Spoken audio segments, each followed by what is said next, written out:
আসসালামু আলাইকুম।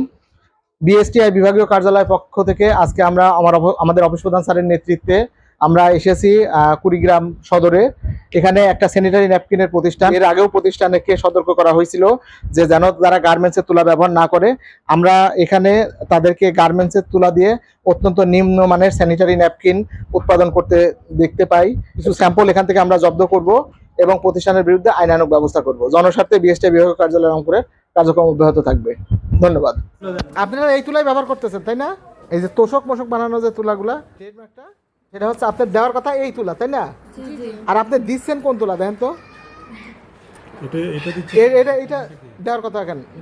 এই তুলাও দেয়, আমরা যেখান থেকে তুলাটা নেই, হ্যাঁ ঠিক আছে, সেখানে এটা মানে ছিল না। আচ্ছা আচ্ছা আচ্ছা, এই যে এই তুলাতে ব্যবহার করছেন, আমি একটা মালে দেখান। এই 1 বস্তা 2 বস্তা 3 বস্তা 4 বস্তা, ওইখানে 5 বস্তা 6 বস্তা, ওখানে আছে 6 বস্তা, এদিকে আসেন।